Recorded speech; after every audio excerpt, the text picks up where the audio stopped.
आणि यानंतर आता वळत पुढच्या बातमीकडे। बातमी इंद्रायणीतनं आहे। इंद्रायणी नदी पुन्हा फेसाळली आहे, तर मुख्यमंत्र्यांची पाठ वळताच पुन्हा या ठिकाणी प्रदूषण वाढल्याचं दिसलं। कालच मुख्यमंत्र्यांकडून इंद्रायणी नदीची पाहणी करण्यात आली। प्रदूषण रोखण्यासंदर्भात त्यांनी सूचना सुद्धा दिल्या होत्या, मात्र आज परत परिस्थिती ही जैसे थेच या ठिकाणी पाहायला मिळते।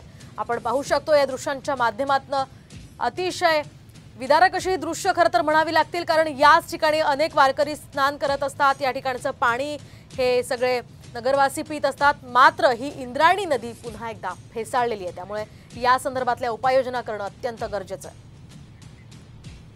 अनेक मागच्या काळात बघतोय आपण की टेंडर काढली जातात की जलपर्णी काढण्यासाठी, इंद्रायणी नदी स्वच्छ करण्यासाठी अनेक कसले प्रकारचे कार्यक्रम नगरपालिका असेल किंवा प्रशासनाकडून घेण्यात येतात। येत्या 2 दिवसावर आषाढी वारी येऊन ठेपलेली आहे। या काळात काही जर निर्णय शासनाने घेतला नाही तर येणाऱ्या प्रशासकीय असेल या राजकीय कुठल्याही नेत्याला वारकरी संप्रदाय व तीर्थक्षेत्र आळंदीतील नागरिकांच्या रोषाला सामोरे जावे।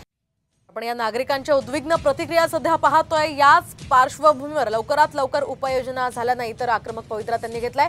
या संदर्भात आपण अधिक माहिती जाणून घेऊयात आमचे प्रतिनिधी रोहिदास गाडगे यांच्याकडून।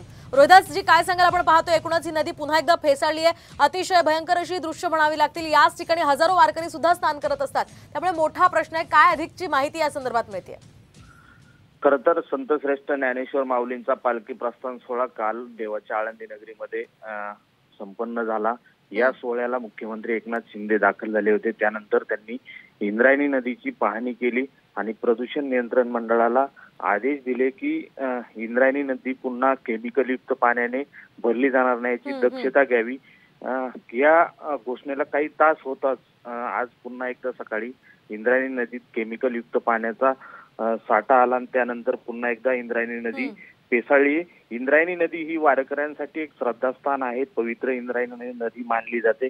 या नदीत स्नान केल्यानंतर प्रत्येक वारकरी हा पंढरीच्या दिशेने रवाना होतो। मात्र गेल्या अनेक वर्षांपासून ही इंद्रायणी नदी जी आहे ही केमिकलयुक्त दूषित पाणी यांनी कुठेतरी दुर्गंधीयुक्त झालेली आहे। वारंवार वारकरी मागणी करतात, ग्रामस्थ मागणी करतात, मात्र इंद्रायणीचा हा प्रश्न अद्याप मिटलेला नाही। एकनाथ शिंदे आळंदीत येऊन हा प्रश्न मिटेल ही आशा होती, मात्र कुठेतरी मुख्यमंत्री येऊन गेल्यानंतर काही तासातच पुन्हा एकदा हा प्रकार समोर आलाय। त्यामुळे नक्कीच धन्यवाद रोहिदास दिलेल्या या सविस्तर माहितीसाठी। दरम्यान या पार्श्वभूमीवर मुख्यमंत्र्यांनी काय सूचना केल्या होत्या ते काय म्हणालेत आपण पाहूया।